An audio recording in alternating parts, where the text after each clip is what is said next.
छत्रपति संभाजीनगर में महाराष्ट्र प्रदेश कांग्रेस कमेटी के मुख्य प्रवक्ता अतुल लोंढे ने प्रेस कॉन्फ्रेंस में भाजपा और प्रधानमंत्री नरेंद्र मोदी पर तीखा हमला बोला। उन्होंने कहा कि युवक कांग्रेस का आंदोलन अहिंसात्मक था और उसमें प्रधानमंत्री की नीतियों पर सवाल उठाए गए। लोंढे ने अंतर्राष्ट्रीय बैठकों का संदर्भ देते हुए कहा कि वैश्विक मंचों पर विभिन्न मुद्दों पर चर्चा होने का देश की छवि के खिलाफ नहीं है। एक गोष्ट लक्षात घ्या तुम्ही, एप्स्टीन जे आहे तिथे लोक नंगे होत होते।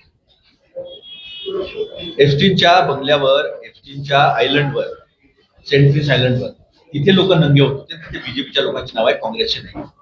जे त्यांनी शर्ट काढून आंदोलन केलं ते आंदोलन यासाठी केलं की या देशामध्ये फक्त कोणीच राजीनामा देत नाही। 62 ईमेल आणि 430 वेळा हल्ली पुरीचं नाव आलेलं आहे। आणि एक तर आपल्या देशाचे पंतप्रधान, एवढा भारतवर्ष, आपण युद्धामध्ये मरण पत्करणारे लोक आहोत, पण आमच्या देशाचे पंतप्रधान हे इस्रायलला जातात, एप्स्टीनकडनं सल्ला घेतात आणि तिकडे गुजरात, हा त्यांचा शब्द आहे, माझा नाही, पंतप्रधान शब्द आहे, तिथे नाचून आणि गाणं बनवून आलेले आहे। देशभरामध्ये इब्रत याच्यामुळे झाली। ज्या मुलांनी आंदोलन केलं ते आंदोलन त्या AI समिट मध्ये केलं जिथे लोकांना वायफाय नाही मिळत, जिथे लोकांच्या काउंटरवरच्या लाईन्स जात होत्या, जिथे चायनाचा कुत्रा रोबोट डॉग चोरून आमचा आहे गलगोटी यांनी दाखवलं, आणि ती गलगोटी युनिव्हर्सिटी म्हणजे कोणी परवानगी दिली, कोण त्याच्यामध्ये इन्व्हॉल्ड आहे हे सगळ्यांना माहिती आहे।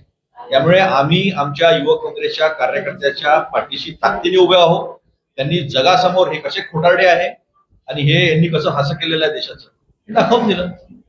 कारची कीज नव्हतं घेऊन जाऊ शकत तुम्ही, लॅपटॉप नव्हते घेऊन जाऊ शकत, वायफाय नव्हता, पेमेंट तुम्हाला कॅशनी करावं लागली। आणि समिट कसली होती? Artificial intelligence. कोणती समिट होती ती इंटरनॅशनल लेवलची समिट होती। पहिली झाली होती इंग्लंडमध्ये, दुसरी मला वाटतं जपानमध्ये झाली, तिसरी फ्रान्समध्ये झाली आणि चौथी इंडियामध्ये होती।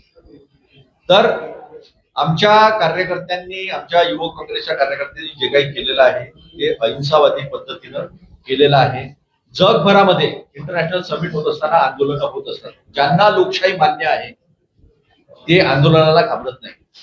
सिएटल मध्ये WTOच्या समिट होत्या त्यावेळेस आंदोलन झाले। जेव्हा NSG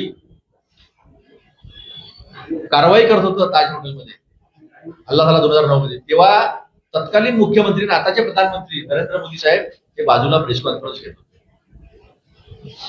जेव्हा कॉमनवेल्थचे प्रोग्राम खेळ सुरू होते, सर्वात चांगलं आयोजन म्हणून जगभरात त्याचं कौतुक झालं, त्यावेळेस हे लोक कपडे काढून त्याच्या बाहेर आंदोलन करत होते। तेव्हा इज्जत गेली होती देशाची, कारण प्रोग्राम चांगला झाला होता। दिल्ली मधलं पोल्युशन जास्त आहे म्हणून एक ऍथलीट मुलगी 45 लाख रुपयाचा फाईन भरते, पण दिल्लीमध्ये येत नाही, तेव्हा देशाची इज्जत जाते।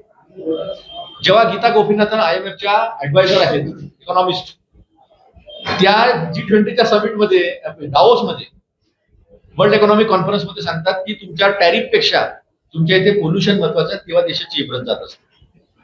आणि पुतीनला लवकर दौरा आटवून जावं लागतं, त्याला खोकला झाला होता, इतकं पोल्युशन होतं, त्यामुळे देशाची इब्रत जात असते। आंदोलनाने इब्रत जात नसते। आंदोलन हा लोकशाहीमधला मूलभूत हक्क आहे। चला, थँक्यू। एक मिनिट, ते आणणार इकडं कुठे गेला? अरे रिफ्रेशमेंट आणणार आम्हाला, अरे ते यांची ती चालू होती ना टीव्ही, आपल्या